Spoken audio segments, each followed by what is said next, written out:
See the qualities of a breeding back or the qualities of a good genetics. Okay, this one is a pure bloodline of Galla. It's a pedigree. What do I mean by pure bloodline? We can trace the ancestry of this goat up to the 5th generation. Broken maize. See? But one with this has always been known to have high level of testosterone hormones, which is very necessary for its job description in the farm. But that one is just one of the physical features. Come and show them the testicle. Mango is very aggressive. Show them the size of the bacon. See, this goat is going to serve more than 20 does in this farm. And even though they say you don't count your chicks before they hatch, if this goat is taken good care of, and the does are taken good care of in terms of nutrition and health, and it succeeds in serving all of them, you don't want to know how many kids you can get in the next 5 months, because the gestation period of a goat is 150 to 155 days. During breeding, I give my does broken maize, and I give them broken, underline broken. When you give them whole maize, this whole maize is going to block their rumen, the smaller part of the intestines, and they are going to suffer something called ruminal acidosis, okay, and they will diarrhea. So when you break it this way, it increases the chances of digestion and absorption, and it's good to give them dry matter. Yeah.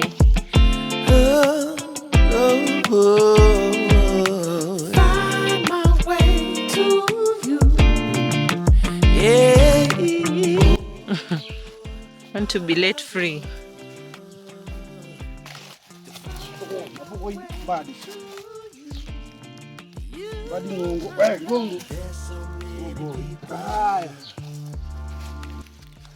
So guys, welcome back to Ofweno Farms. Today I wanted to show you my breeding bag. This breeding bag, in preservation of our culture and tradition, I decided to name it after John Mbadi Ngongo. So this one is called Ngongo Mbadi. Okay? So if you look at this bag, you should be able to see the qualities of a breeding bag or the qualities of a good genetics. Okay? So I usually hold this. How do we call this? Beard. I don't know how it's called in goat. When you want me to make it docile, you hold the beards. Okay? So this is our breeding bag. We are using it to serve both our small African goats and the Galla goats.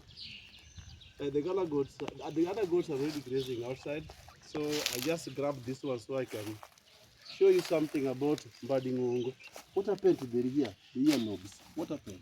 What's happened? I don't know. I'm seeing some kidonda. So it's very aggressive. So as you can see, Mbadi Ngongo is 3 years and 8 months. This one is a pure bloodline of Galla. It's a pedigree. What do I mean by pure bloodline? We can trace the ancestry of this goat up to the 5th generation.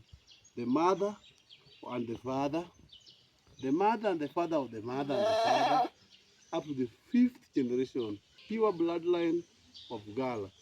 And we are crossing it with small African goats and the Galla goats so that we can improve our genetics in the farm. Okay, so it has already started the job of serving the ladies around.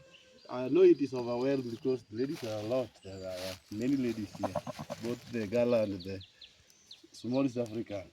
And the Ngongo is aggressive bug that does not joke with this job. So, Ngongo, go. Away, Ngongo, go. And by the way, in Luo, Ngongo means someone huge or something huge. Yeah, exactly. Yeah. Ngongo, when you look at the physique of this body, the body score, it is long, it has a deep body, and it It's is huge, huge. and it has a wide chest. Yep. So the physique, it is huge. In Luo, we say Ngongo. Ngongo. When you want to say this guy is huge, you say, hey, Ngani Nani ngongo. Ngongo. So, in preserving our culture, I decided to name it Ngongo because of the physique. Then coincidentally, Mbadi is also called Ngongo. So I gave it Mbadi because I admire his kind of leadership. Even though these days, don't know what has come over him, but he's a good leader. Yes, so we only name serious animals against serious people. I mean, we name people, we name our animals against which kind of people? Prominent, Mhm, influential, mhm. people with positive impact In the in the society. society. People who have contributed to society, who Yeah. have made significant contribution like Raila Amolo Odinga. Mm. But now I did not name it Raila Amolo Odinga because I cannot name him. I cannot honor the late post Thomas. Sure. So if anything, if anything, all goats and cows and bulls in our village are named after Raila. Odinga, Oginga, Amolo. Amolo, Orengo. Okay, Orengo. Mm. we have Orengo. So this one is Tuju. Mbadingongo, not Mbadingongo, Mbadingongo. Okay, so the most important thing I wanted to discuss about this goat is the physique. When you look at this goat is going to give us quality and better genetics in the farm. One of the features of a good breeding back, now let me bring you up to speed. You see this one, this hair here. What is this? Do you know what this is? Oh, Testosterone, okay. hormone. Mm. If you want to know a good breeding back, come here, Ngongo. Ngongo. Ngongo. If you want to know a good, let me not be lazy. If you want to know a good breeding back, look at this hair. If you see a back that doesn't have this, okay, especially this type of breed, it doesn't disqualify that back from being a breeding back, but one with this has always been known to have high level of testosterone hormones, which is very necessary for its job description in the farm. But that one is just one of the physical features. Come and show them the statistical, the size of the beetle. Mongo. Show them. Show them. Hey, Mongo. Yeah. Mongo is very aggressive. Aggressive. Right. Ngongo do Show advantage. them the size of the beetle. See, when you look at the battery, you realize that it is divided into two. Going downwards, it is kind of, what do we call it? What really? The testicles. There's a space in between the two testicles, okay? Mm. So that is another sign of a good breeding back. There are backs that don't have testicles because they were castrated Mm. so that they can grow huge. So those backs are for slaughter. Mm. And ones that are not castrated, and when you look at their testicles, it is huge, but it is not separating when going downwards. It may be a good back, but not a good breeding back. So for those of you who have been asking me how much did this cost, I don't know why you guys are obsessed with the cost of the goat.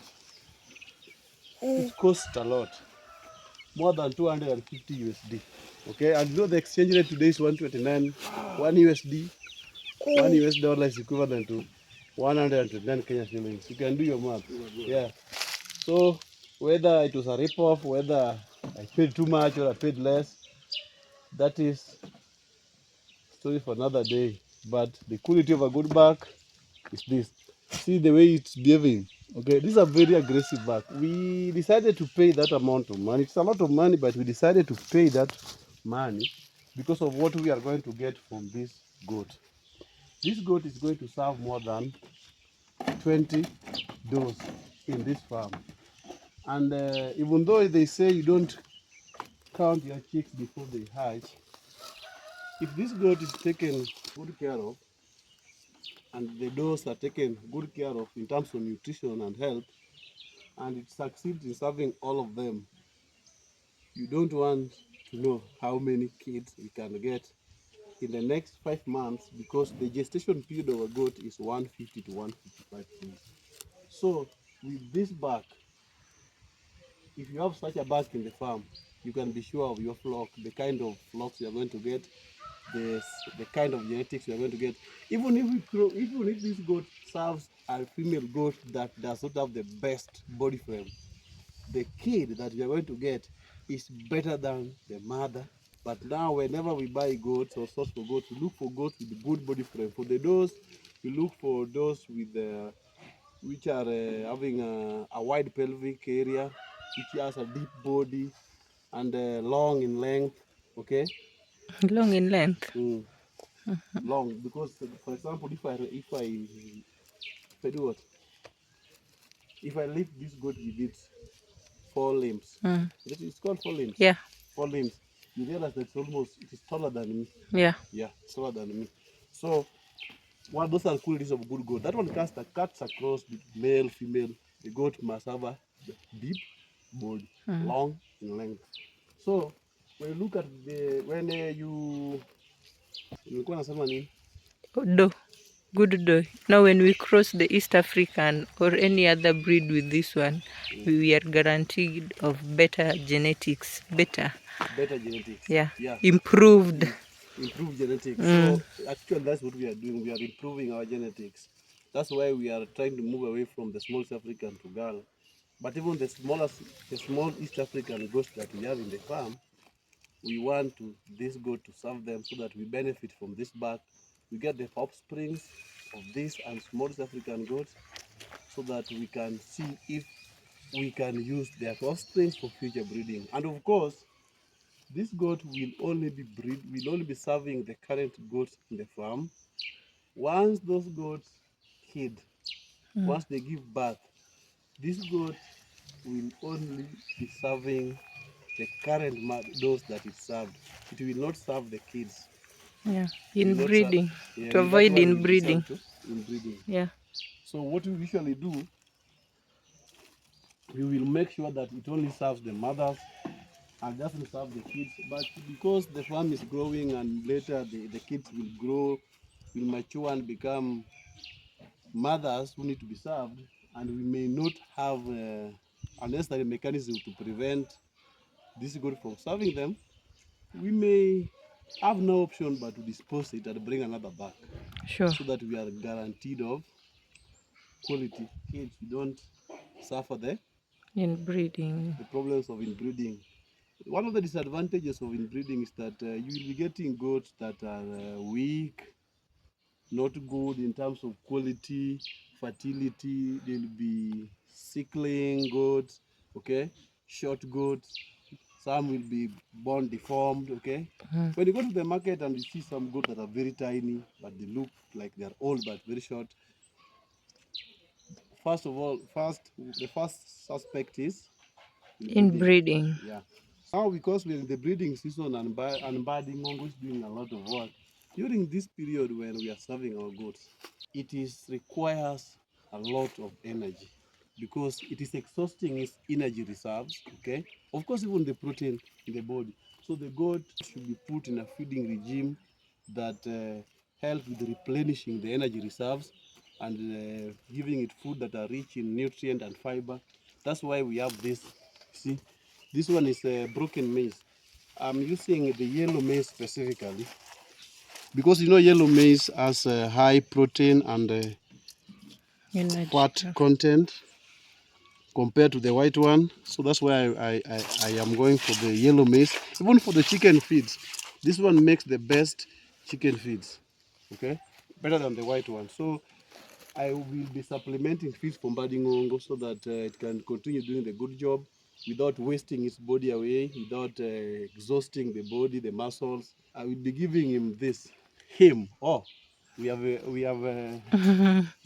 humanized the goat. I'll be giving Badingongo this at least 1 kg every 3 days. Okay. Chenga, hii inaitwa chenga. broken maize. Yeah, if I was present in the farm throughout the week, I will be giving it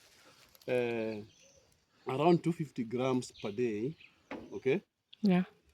250 grams, a minimum of 250 grams of this broken maize per day.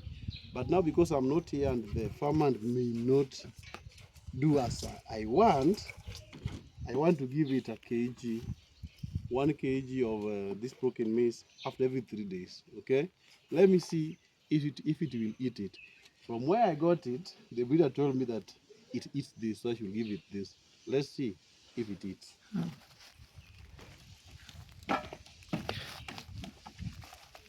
That is Mbadingongo for you. You see, Mbadingongo is enjoying broken maize. So if you are having a buck in your farm and you want it to maintain the body, to continue growing muscles, you give it broken maize, yellow maize if you can. Even the does, I usually give them broken maize during breeding, especially 4 weeks before breeding and 4 weeks after breeding, to prepare the body condition to increase their energy reserves and prepare the body for conceiving. When you do that, I do that through something called flash feeding, where I put the goats in a feeding regime where I give them food that is rich in fiber, protein, phosphorus, zinc, selenium, and what have you. And talking of selenium aids in twinning.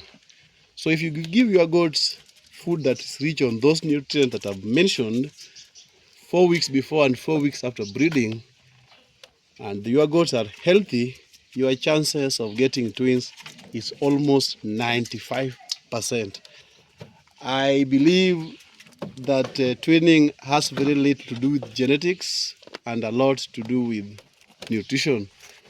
Different people have different opinion about that. Some say it is genetics, but for me, I believe it is nutrition, and I will make another video with demonstration and explanation why.